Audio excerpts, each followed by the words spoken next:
Bonjour, je m'appelle Serge Lutefoy et je suis l'auteur avec Michaela Fellini de ce livre qui vient de paraître sur le peintre Bonnard à l'occasion des 10 ans du musée. Pourquoi ne pas fêter les 10 ans de Bonnard avec un ouvrage de vulgarisation qui serait une bande dessinée? Bonnard, vaste programme puisqu'il a vécu 80 ans et donc il s'agissait ici naturellement de parler essentiellement du Canet, mais on ne peut pas arriver brusquement à la période du Canet sans évoquer la vie extrêmement riche de Bonnard. Bon, donc la bande dessinée, le point de départ de la bande dessinée, c'est essayer comment raconter ça dans un temps limité, dans un nombre de pages assez limité.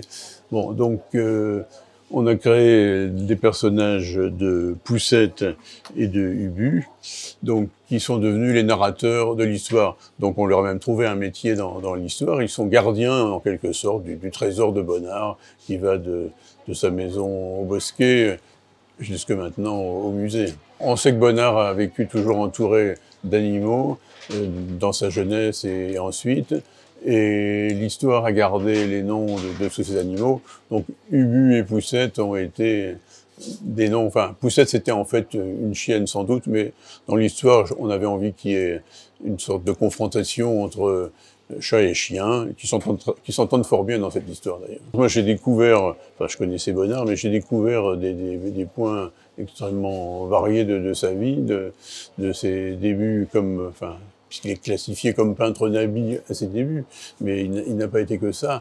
Bon, donc il y a beaucoup de choses. Moi, ce qui m'a le plus étonné, c'est le nombre de gens qu'il a rencontrés dans son existence, enfin, toutes les célébrités de l'époque, alors qu'il semblait qu'il était un personnage discret, on le décrit parfois comme vraiment timide, essayant de se cacher, mais ça n'a pas empêché qu'il était ami avec toutes sortes de gens qui ont marqué l'époque, bon, comme Missia, une sorte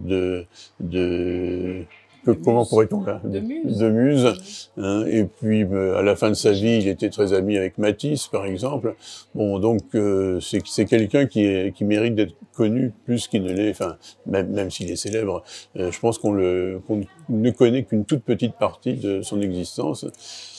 Il a vécu en fait sur le 19e siècle et sur le 20e siècle, ce qui fait qu'on peut difficilement le classer. Cette BD, elle est un résumé parfait en images, donc de vulgarisation, mais c'est dans le bon terme du mot vulgarisation, de ce qui est peut-être la vie et l'œuvre de Pierre Bonnard.